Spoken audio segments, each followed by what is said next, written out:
All right, let's get to Nick Fuentes. Staying on this theme, it sort of feels like over time they've been softening things and making it sound different.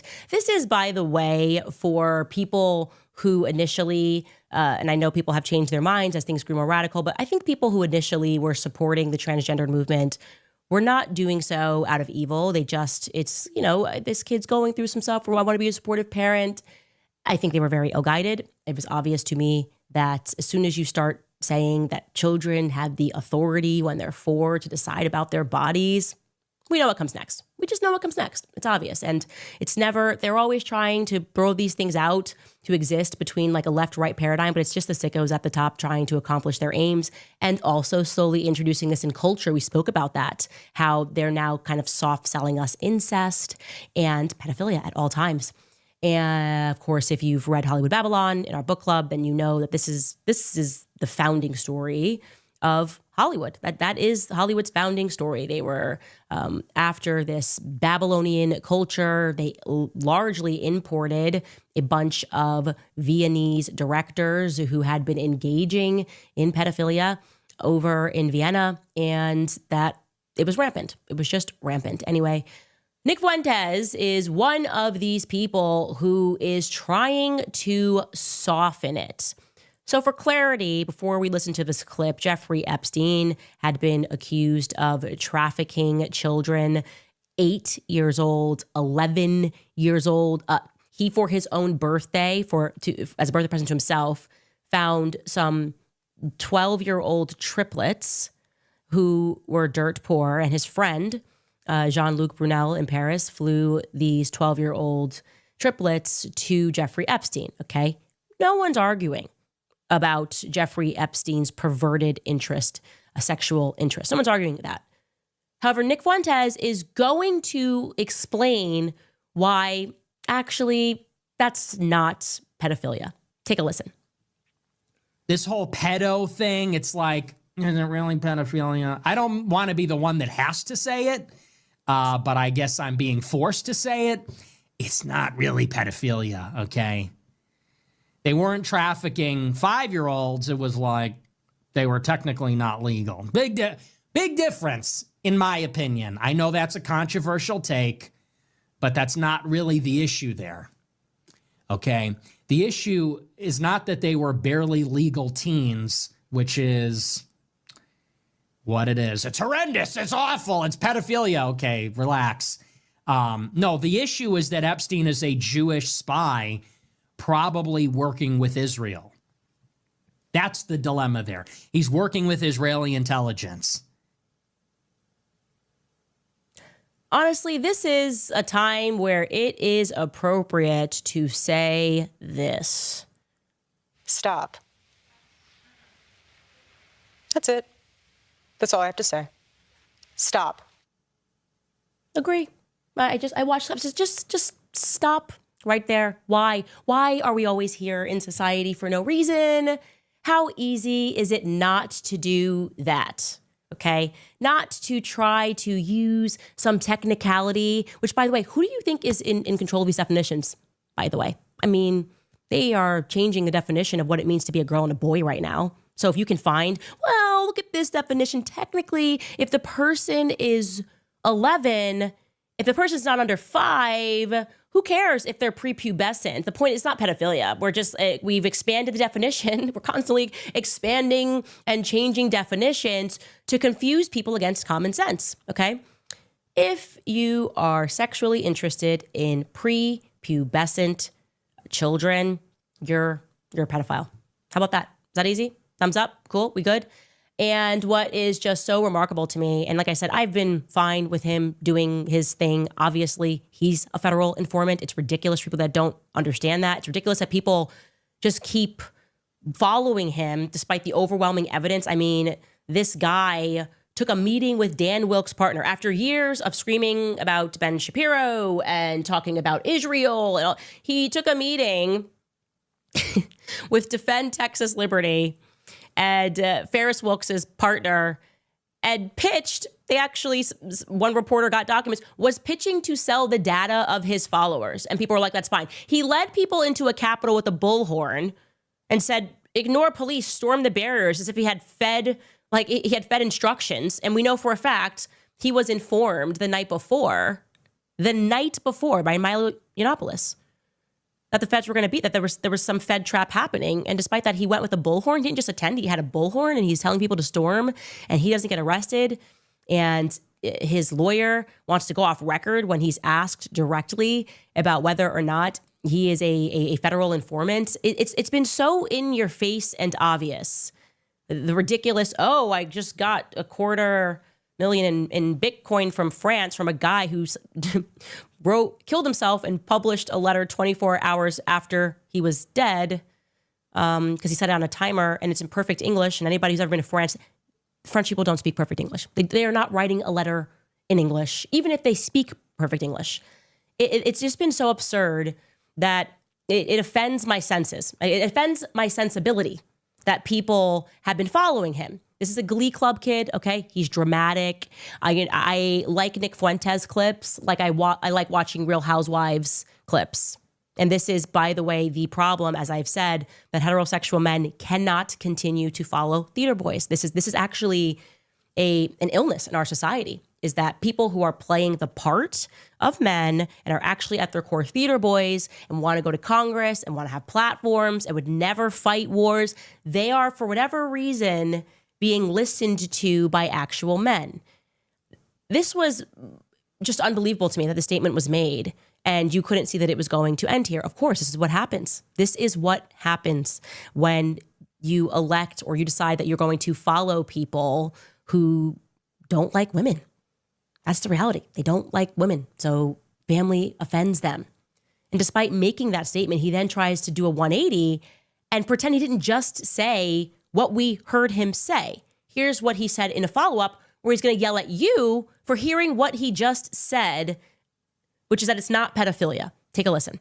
This is not just about somebody was trafficking girls somewhere. That's not the story. The story is someone was trafficking girls to acquire blackmail to sell to Israel. That is the point. And that is what I said last night. I said, for someone to make it all about pedophilia, I said, it's kind of just like, it's not really true because, again, it does get away from what's happening there. It is not satanic pedophilia cult stuff. It is really run-of-the-mill prostitution and sex trafficking, but for a international political purpose. And it's important not to lose sight of that. I saw Marjorie Greene say this is about female victims. It's actually not about female victims. It's about the integrity of our government. You understand the difference? It's not to say we're not sympathetic. It's not to say that it's not criminal. It's not to say that it's good. I'm not defending it. I'm saying this is not Dateline. This is not a human interest story. This is a layered crime. It's one crime in the furtherance of a much more politically significant crime. But all these dumb I mean, they literally just don't have the IQ to understand that. For them, it's just about screeching about the same nonsense every day. They don't understand what they're talking about. They have no idea about anything. They hear something they don't like. They say, oh, he's with Israel now. He got paid. I'm sorry. I've been doing this way longer than you. When did you come on the scene? When did you get red-pilled? Last year? 10 minutes ago? When did you start talking about this stuff? Oh, now you're the expert and the gatekeeper. I'm done with that. I'm out. Seriously. You don't have to unfollow me because I'm out.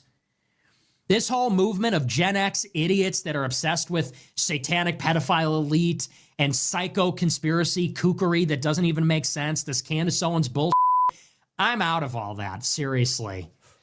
I'm done with it. Yeah, this is the kid who sat across from me and said that people that are sub-Saharan just don't have a high IQ. Let me tell you what he strikes me as. Nick strikes me as someone who was really bright in high school. Then he got a little bit of fame and he stopped reading books. That's it. This is what happens. People go, I made it. I don't have to learn anymore. I can just shut off my brain and keep repeating the same talking points. Because if you do not understand that this is a cult, that the theology matters much more than the politics, okay? This like left-right dialectic, it means nothing until you understand the theology that is guiding these elites worldwide. And it is, in fact, occultic. It is, in fact, satanic. And these are, in fact, ritualistic. It's all over. You need but read articles that are in your face or conduct even a minor incursion into the history of psychology, which was brought upon our shores, a minor incursion even to the establishment of Hollywood. It's right there in your face. And by the way, it is actually low IQ anti-Semitism, like you call it, to just go, oh, well, that's just all Jews. That's why I don't like Dave Smith. I don't even like Dave Smith, even though he's completely on our side on everything. It's him. That's actually what low IQ anti-Semitism is.